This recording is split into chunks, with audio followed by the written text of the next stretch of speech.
Nous sommes dans le hammam. Et ben pour le coup, je suis tout seul.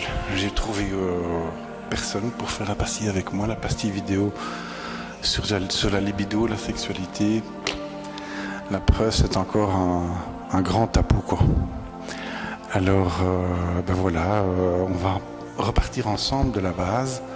Donc de la base de qu'est-ce que c'est que la sexualité, c'est quoi la libido, à quoi ça sert et quels sont les principes de base du truc. Donc on parle de besoins, un des besoins de base, c'est l'attirance vers l'autre, c'est la sexualité. La preuve, si je suis tout seul, c'est que ça reste encore un grand tabou, quoi.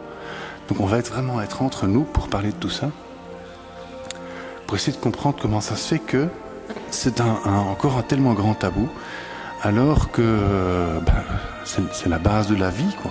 C'est la base même de la vie. Reprenons depuis le début. Alors, c'est quoi la sexualité? C'est le principe masculin qui rencontre le principe féminin, qui sont des énergies complémentaires qui permettent de créer la vie. Alors, le principe féminin, on en parlera plus tard, la notion d'espace, donc c'est elle qui prépare l'espace pour accueillir la vie. Le principe masculin, c'est cette étoile, cette étincelle qui entre dans cet espace et qui crée, qui fait grandir, comme la semence. Vraiment, c'est la semence qui crée la vie. Comme la terre, l'agriculture, c'est la terre, la mer, et la semence qui vient, qui fait grandir la plante. Même chose pour les humains.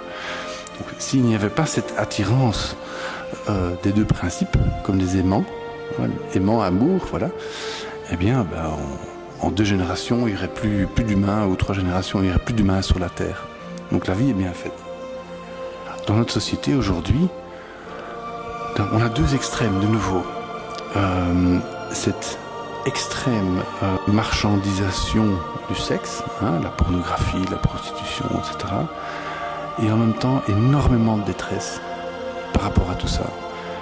D'incompréhension, alors que nous sommes quand même en 2013. Il serait temps qu'on commence un petit peu à apprendre ce que c'est, comment ça fonctionne et quels sont les vrais principes et quelle est la beauté derrière. Et en même temps, c'est quelque chose de fascinant, d'attirant, qui nous occupe quand même pas mal de temps, dans notre tête en tout cas. Dans notre éducation, notamment judéo-chrétienne, on se rend compte que la sexualité était vue comme quelque chose de sale, de pas bon, de mauvais, comme un péché. Ça, c'est la notion du péché. Alors que, en réalité, c'est quelque chose de extraordinairement magnifique, de beau, qu'il faut respecter. Donc, qu'est-ce qu'on voit aujourd'hui, notamment, c'est comme il y a beaucoup de détresse, mais il y a beaucoup de viols, de ce qu'on dit mal par rapport à ça, et on ne respecte pas la beauté de ce que c'est réellement. C'est quelque chose de précieux, et on doit se rendre compte que c'est quelque chose de précieux. Voilà, maintenant nous sommes dans l'obscurité, quelqu'un a éteint la lumière. C'est comme ça en fait, on éteint la lumière quand on veut faire l'amour et tout ça, c'est quoi ça? Comme si c'était quelque chose de honteux.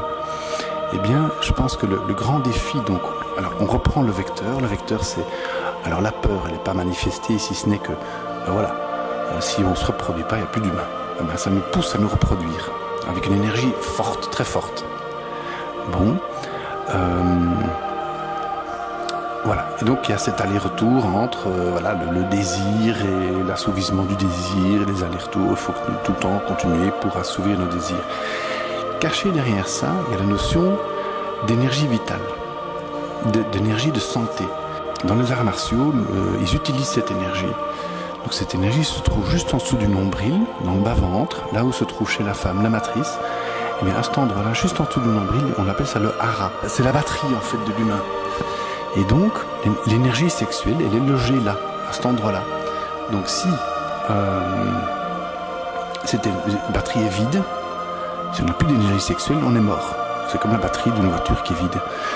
Et donc, l'énergie sexuelle qui vient de la terre, c'est l'énergie vitale qui vient d'en bas, eh bien, elle monte en nous pour donner de la santé, la vie, comme dans un arbre, comme la sève d'un arbre.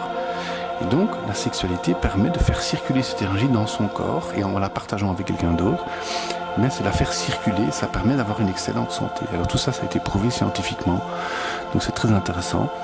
Et je vous invite à vous plonger dans tout ce qui se fait sur le tantra, sur l'énergie vitale. Et donc c'est plein d'informations intéressantes que je vous invite à découvrir. Et surtout redécouvrir avec votre partenaire, avec beaucoup de respect et de beauté, cette rencontre de corps, mais c'est aussi cette rencontre d'énergie. Et cette énergie masculine et féminine qui viennent se rencontrer, se fusionner, eh bien là nous sommes dans un espèce de petit Big Bang, un vrai Big Bang, c'est sur le même principe que le Big Bang, de rencontre et de création par la fusion de l'énergie. C'est la même chose en fait, c'est exactement le même principe. Donc découvrez ça et surtout prenez du temps, informez-vous, prenez du temps avec votre partenaire pour découvrir tout ça. Et ça va vous permettre d'avoir un nettement meilleur équilibre physique, émotionnel, mental, parce que si l'énergie se bloque, si vous bloquez votre énergie, eh bien, ça va provoquer des problèmes de santé. Donc faites-la bien circuler et vous allez voir, ça va vous donner un nouvel équilibre, un nouvel ancrage qui sera tout à fait bénéfique. Voilà. Écoutez, si vous avez d'autres idées, dites-moi, parce que ici, tout seul, c'est vraiment pas drôle. Moi, je vais demander au monsieur de venir me masser, de venir me laver, et voilà quoi. Allez, bon, à tout bientôt.